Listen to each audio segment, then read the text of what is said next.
Friends, അപ്പോൾ നമുക്ക് അടുത്ത ആഴ്ചയിലെ പത്രമാറ്റിൻ്റെ റിവ്യൂ ആണ് കേട്ടോ ഞാൻ പറയുന്ന പോകുന്നത്.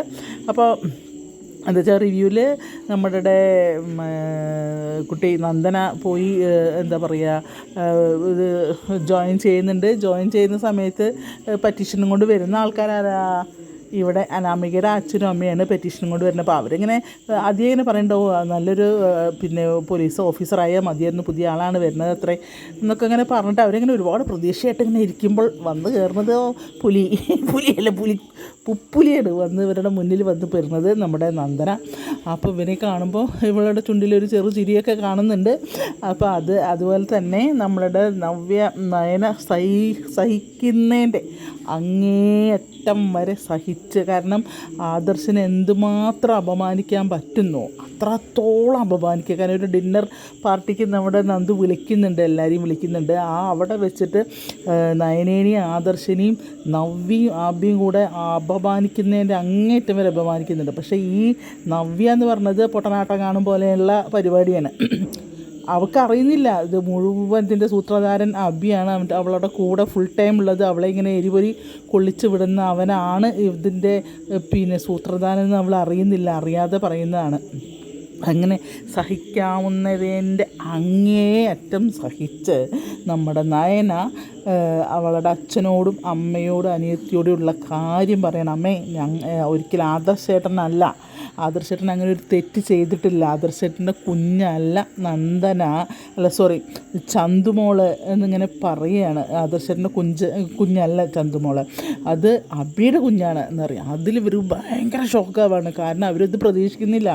കാരണം അവന് ഏത് നേരം വന്ന് ഇവർക്കും ഇങ്ങനെ ബ്രെയിൻ വാഷ് ചെയ്തുകൊണ്ടിരിക്കുകയാണ്. ആദർശാണ് ഇതിൻ്റെ ആൾ, ആദർശാണ് അയാളാണ്, അയാൾ എന്ത് കണ്ടിട്ടാണോ അങ്ങനെ നടക്കുന്നത്, അയാൾക്ക് ഒരിക്കലും പിന്നെ ഇതിന് MD ആയിരിക്കാൻ പറ്റില്ല എന്നൊക്കെ പറഞ്ഞിട്ട് ഈ നവ്യയുടെ അച്ഛനെയും അമ്മേനെയും ഒക്കെ ഇങ്ങനെ പറഞ്ഞുകൊണ്ടിരിക്കുകയാണ് ആദർശിനെ പറ്റി കുറ്റങ്ങൾ. അതിന് അപ്പോൾ അവനെന്തോ ചെയ്യട്ടെ, അവളുടെ ചേച്ചിയുടെ ഭാവി പോകണ്ടെന്ന് വിചാരിച്ചിട്ട് അവർ കണ്ണടച്ച് വരുന്നു. പക്ഷേ ഇത് അവൾക്ക് കൂടുതൽ സഹിക്കാൻ പറ്റാത്ത അത്രയും മോശം സിറ്റുവേഷനായപ്പോൾ നമ്മുടെ നയന സത്യാവസ്ഥ മുഴുവൻ ഗോവിന്ദനോടും കനകോടും പറയുന്നുണ്ട് കേട്ടോ.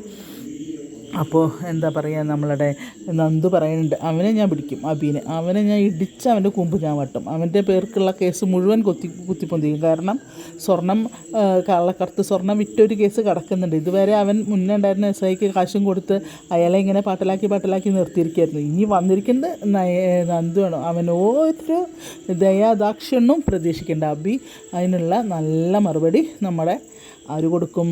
നന്ദു കൊടുക്കും. അപ്പോൾ ഇപ്പോൾ അവൻ ഇങ്ങോട്ട് വരുന്നുണ്ട്. അതായത് ഇവളെ സ്വാധീനിക്കാൻ വേണ്ടി തോന്നുന്നു.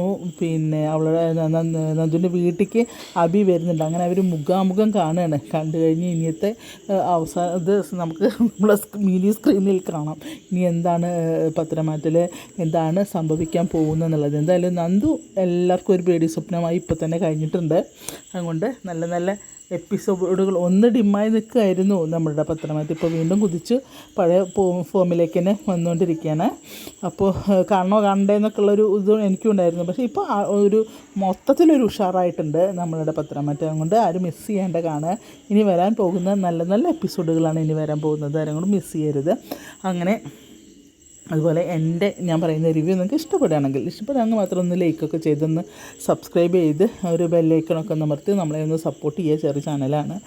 അപ്പോൾ എനിക്കിത് കൂടാണ്ട് വേറൊരു ചാനലുണ്ട്, രാധാസ് ഹോമിലി കിച്ചണിൻ്റെ ഒരു ചാനലും കൂടെ ഉണ്ട് കേട്ടോ. 2 ചാനലാണ്. ഇതിൽ ഞാൻ പിന്നെ സ്റ്റോറി മീഡിയ പറഞ്ഞിട്ട് ഇട്ടതാണ്.